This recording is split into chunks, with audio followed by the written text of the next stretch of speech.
Hi guys, and welcome to my new video. For a little while I've been thinking about doing a video where I talk about sleep and some of the things that I've experienced with regards to sleep, and also some of the tips and things I've accumulated along the way to help me sleep. Something you probably won't know about me is I sometimes really struggle with sleep.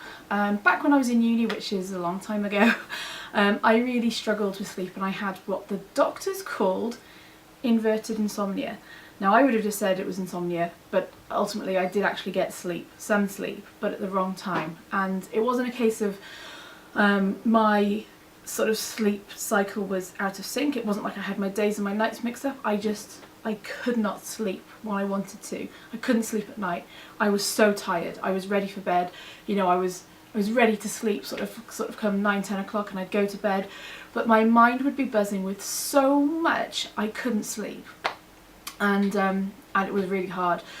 Eventually then, maybe about 6-7 o'clock in the morning, I'd fall asleep after just through sheer exhaustion of being awake all night, and I'd sleep for maybe 3 or 4 hours, and then I'd wake up, realise I was late for uni, run into uni, do a day of uni work, possibly an evening of work in a pub, and then go back home, and again the same thing would happen again. So I was surviving on very little sleep, and it was really hard, and I think it really did contribute to me not finishing my degree and my marks being altered and much lower than they should have been, because I was missing stuff because I was sleeping through like the first lecture of the day or whatever, I was just exhausted. I was so tired all the time. So anyway, after trying out lots and lots of different things and routines and all sorts of stuff, it eventually figured itself out and got better.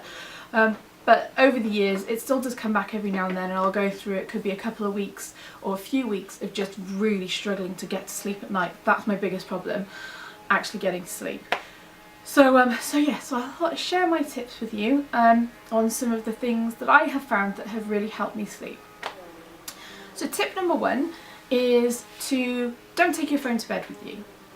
If you live in a room where, say you're in a student house and you live in your bedroom, fine, but put it the other side of the room. Don't have it next to the bed or anywhere you can reach it. And if you can, once you're kind of in that mindset of, right, I'm going to go to bed, don't look at your phone again. So what I do, I put it on charge downstairs, I leave it on the sofa on charge, and I go upstairs to bed.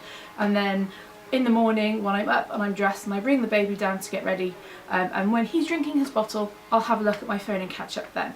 But before that, like before I go to bed, I don't look at it. That's me done for the night. My second tip is do not have a TV in your bedroom. Now I always used to say having a TV in my bedroom would help me sleep, and there are lots of people I know who say, no, I must have a TV, it helps me sleep. All these people that say this to me all have sleep problems.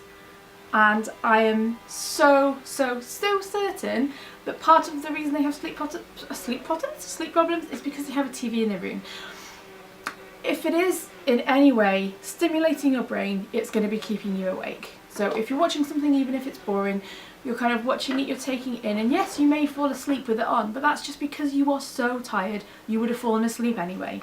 So if you do have a TV in your room, I would really urge you to not have a TV in your room if you can. But again, if you're in like a student house or live with your parents and there's a TV in the room, get rid of it, put it into a different room, put it in storage, put it in the loft, put it somewhere else so that you're not tempted to watch TV when you're in bed.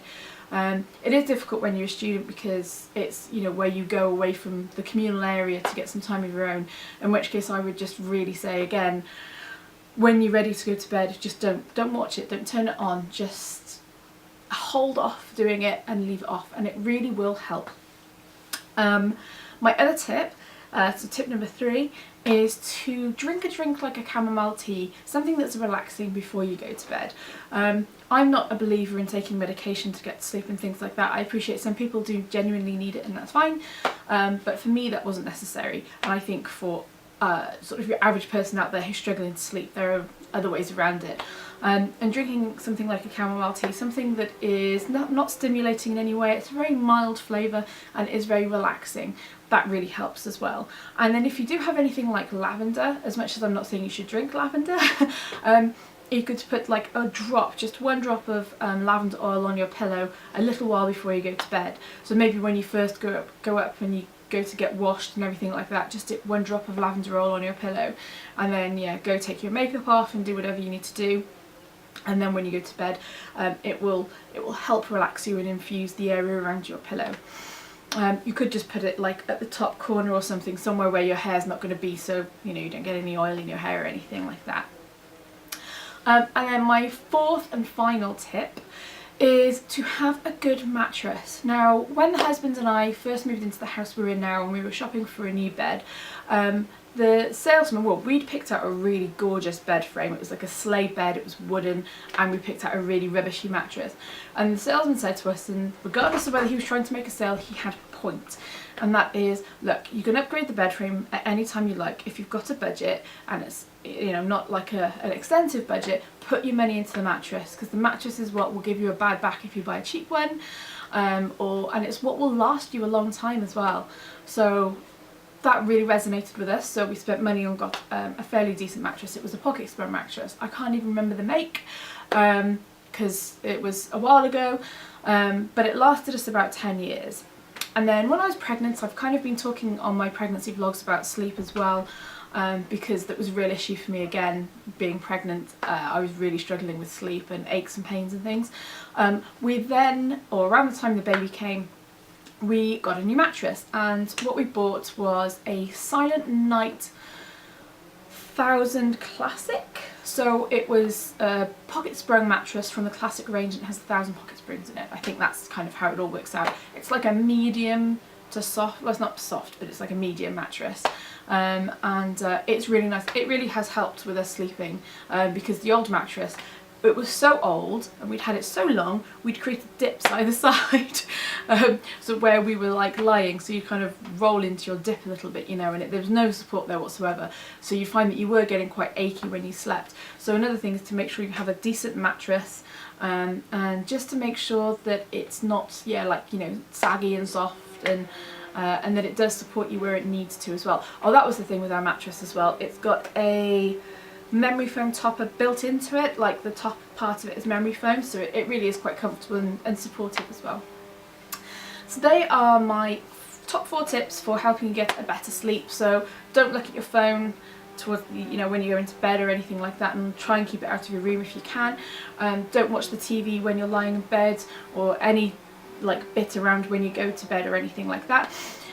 Drink something like chamomile tea before you go to bed. Like when I say before you go to bed, maybe like an hour, 45 minutes before you go to bed, just long enough for it to settle before you actually go off, because what you don't want to do is go to bed with a full tummy or anything like that.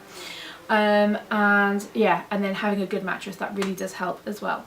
So I really hope you find this useful. Let me know if you do any of these, or if you have any tips of your own, leave them in a comment below. I hope you've enjoyed this video, and I really do hope it helps if you do have any sleep problems. Thank you guys for watching, and I'll catch you on my next video, which will probably be a beauty video. Bye!